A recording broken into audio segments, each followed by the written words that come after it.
श्री स्वामी समर्थ। श्री स्वामी समर्थ। आज मैं मेरे प्रणीत बागुल सुषमा यूट्यूब चैनल मराठी हिंदी दोनों मिक्स है मेरे चैनल पे मोटिवेशन स्पीच डालती हूँ मराठी हिंदी। इसके कारण मराठी लोग और हिंदी लोग दोनों ही मेरा चैनल देख सकते हैं, सुन सकते हैं। इसलिए मैं दोनों ही भाषा में मोटिवेशन स्पीच और मोटिवेशन स्टोरी डालती हूँ। चलो तर आपका ज़्यादा समय नहीं लेती और एक प्रेरणादायक कहानी शुरू करती हूँ। टेढ़े मेढ़े पेड़ की सीख। एक टेढ़ा मेढ़ा पेड़ था ना, वो हमें क्या सिखाता है ये स्टोरी से हमें पता चलेगा। बहुत समय पहले की बात है। एक घना जंगल था जिसमें हर ओर ऊंचे ऊंचे सीधे तने हुए थे। सुंदर घने पेड़ खड़े थे, उनके तने मजबूत और छाले चमकदार थी। हवा भी जब उनकी शाखाएं लहराती तो लगता मानो से वह गर्व से सिर ऊंचा किए खड़े हैं। पक्षी भी उन्हीं पेड़ों पर बैठना पसंद करते, उन्हें चारों ओर से सहारा मिलती थी।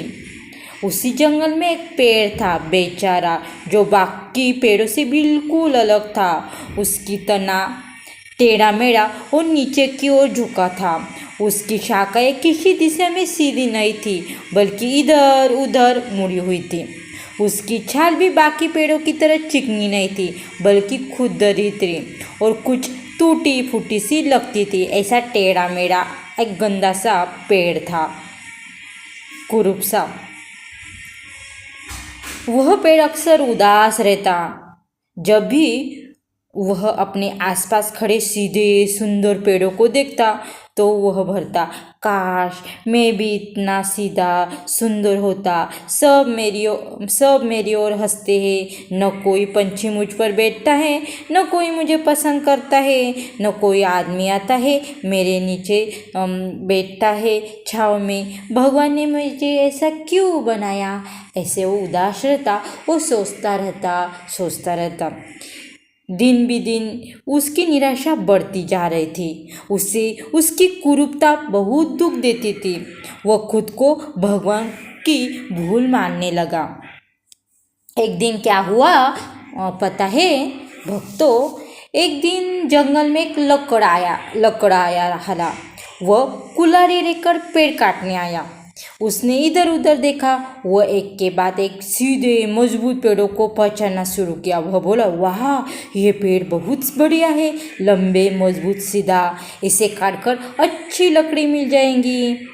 लकड़हारा ने पेड़ों को चित्रित करना शुरू किया और फिर कुल्हाड़ी चलाकर एक एक करके सभी सुंदर पेड़ों को काट डाला। जंगल में कुल्हाड़ी की गूंज और पेड़ों की गिरने की आवाज़ गूंजने लगी। टेढ़ा मेढ़ा पेड़ डर से कांप गया। वो सोच रहा था, अब मेरी बारी। लेकिन जैसे ही लकड़हारे की नज़र उस पर पड़ी, उसने मुंह सिकोड़ते हुए कहा, यह पेड़ बेकार है। न उसकी लकड़ी किसी काम की है, न इसकी बनावट। इसकी तो कोई सीधी लकड़ी भी नहीं निकल सकती। इसे काटने से सिर्फ समय बर्बाद हो जाएगा। यह कहकर लकड़हारा वहाँ से चला गया। अब टेढ़ा मेढ़ा पेड़ स्तब्ध खड़ा रहा। फिर उसको समझ आया कि जिसकी वजह से वह खुद को दोष देता था, वही उसकी रक्षा बन गई। उसने ऊपर आकाश की ओर देखा और कहा, हे भगवान, अब मैं समझा कि तूने मुझे ऐसा क्यों बनाया। मेरे टेढ़े मेढ़े रूप से ही आज मेरी जान बचा ली। यह कोई अभिशाप नहीं, तुम्हारा वरदान है। उस दिन से वह पेड़ कभी अपने रूप पर शर्मिंदा नहीं हुआ। वह पेड़ कभी अपने रूप पर शर्मिंदा नहीं हुआ।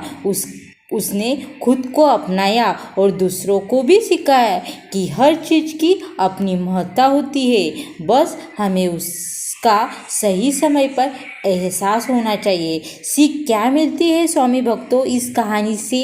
इस प्रेरणादायक कहानी से हमें यह सीख मिलती है कि हर किसी की एक विशेषता होती है। हम जैसा भी है वैसे ही अनमोल है। हमें अपनी कमियां में अच्छाई की खोजनी चाहिए, क्योंकि हो सकता है वही हमें जीवन में सबसे बड़ी मुश्किल से बचा सकती है।